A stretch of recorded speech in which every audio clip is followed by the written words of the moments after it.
ناظرین، تیل کی قیمتوں میں حالیہ کمی کی ایک بڑی وجہ اوپیک میں تنازعہ ہے۔ بہت سے لوگ آج سوچ رہے ہیں کہ یہ اوپیک کیا ہے، یہ ادارہ یا آرگنائزیشن کب بنی اور تیل کی قیمتوں پر کس طرح اثر انداز ہو کر غریب ملکوں کو مزید غریب کیا جاتا ہے۔ ان سوالوں کے جواب حاصل کرنے سے پہلے ہمارا چینل سبسکرائب کر لیں اور ہماری ویڈیو لائک کرنا ہرگز مت بھولیے گا۔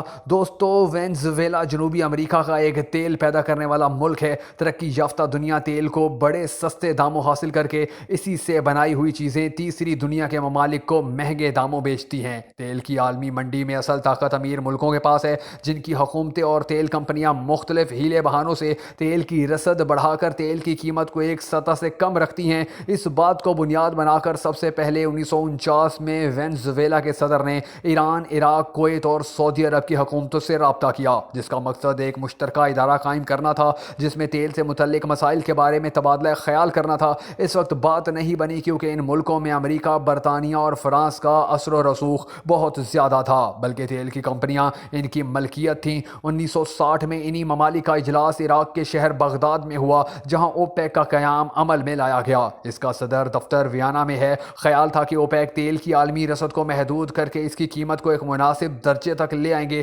ابتدائی ارکان یہی ممالک تھے، مگر 1975 تک قطر، الجزائر، انڈونیشیا، لیبیا، نائجیریا، متحدہ عرب امارات اور دیگر ممالک شامل ہو گئے۔ جنوری 2007 میں انگولا نے اوپیک میں شمولیت حاصل کر لی۔ آج کل اوپیک کے ارکان تیل کے ذخائر کے 65% کے مالک ہیں اور کل پیداوار میں ان کا حصہ 40% سے زیادہ ہے۔ 1967 کی 8 روزہ عرب اسرائیل جنگ کے بعد اوپیک کے عرب ارکان نے ایک ذیلی اجلاس کیا تاکہ ان ممالک پر دباؤ ڈالا جائے جو ان کے تیل کے گاہک ہیں اور اسرائیل کی حمایت کرتے ہیں۔ مصر اور شام، جو اوپیک کے ارکان نہیں تھے، ان ممالک کے ساتھ تھے۔ اس دوران عرب ممالک ایک فیصلہ کن جنگ کی تیاری کرتے رہے۔ 1973 میں یوم کپور کو، جو یہودیوں کا ایک مذہبی دن تھا، عرب اسرائیل کی ایک نئی جنگ چھیڑ دی گئی۔ کیونکہ جدید طریقے جنگ میں پٹرول کا بہت زیادہ استعمال کیا جاتا ہے، اس لیے عربوں نے امریکہ، برطانیہ وغیرہ کو تیل کی رسد منقطع کر دی۔ اس کا عربوں کو بہت فائدہ ہوا اور انہوں نے اسرائیل کے قبضہ سے اپنے کئی علاقے چھڑوا لیے۔ جنگ یوم کپور کے دوران عربوں کے تیل کی رسد منقطع کرنے کے اقدام کے بعد جو صورتحال پیدا ہوئی،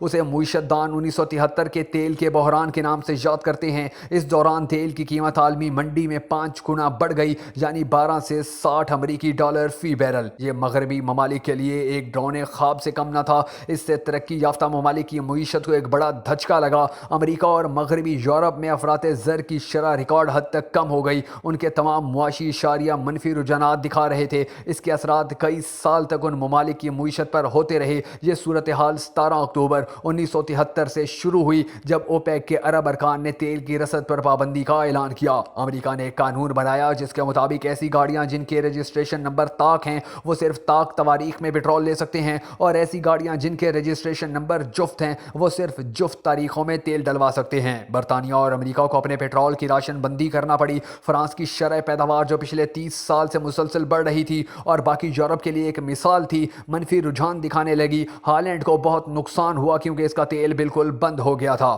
ہالینڈ نے جنگ یوم کپور کے دوران اپنے فضائی اڈے امریکہ کو استعمال کرنے دیے تھے اور اسرائیل کو ہر قسم کی مدد دی تھی۔ سب سے پہلے امریکی دباؤ پر مارچ 1974 میں سعودی حکومت نے تیل کی رسد بڑھا دی، جس کے بعد عرب ملکوں کا زور ٹوٹ گیا۔ اس بحران سے عرب ملکوں نے بہت دولت حاصل کی، مگر اول تو وہ ایسے لوگوں کے ہاتھوں میں آئی جنہوں نے اس کو مغربی ممالک میں عیاشیوں پر خرچ کر ڈالا یا پھر امریکہ اور اسرائیل کا اسلحہ خریدنے پر۔ دوسری طرف ترقی یافتہ ممالک نے اوپیک ممالک کو ہدف بنا کر ان میں پھوٹ ڈلوائی، جس سے اوپیک اپنا کردار جاری نہ رکھ سکا۔ جنوری 2004 میں برطانوی حکومت نے کچھ رپورٹوں کا اجرا کیا جن کے مطابق 1973 کے تیل کے بحران کے دوران امریکہ نے سعودی عرب، عراق اور ایران پر حملہ کی منصوبہ بندی کی تاکہ تیل کے ذخائر پر قبضہ کیا جا سکے۔ اسی سال امریکہ نے اپنی فوج میں ایک صحرائی ڈویژن کا اضافہ کیا جس کا مقصد مستقبل میں صحرائی ممالک میں جنگ کی تیاری تھا۔ اوپیک کا قیام 1960 میں عمل میں آیا۔ 1974 کے بعد اوپیک نے اپنی طاقت کھو دی، 2 ارکان نے اسے چھوڑ دیا۔ 1970 کی دہائی میں اوپیک سے متعلق سربراہان مملکت کے کردار نے اوپیک کو ایک طرح سے برباد کر دیا۔ جب بھی اوپیک تیل کی رسد کو کم کرنے کی وجہ سے تیل کی قیمت کچھ متوازن کرنے لگتی،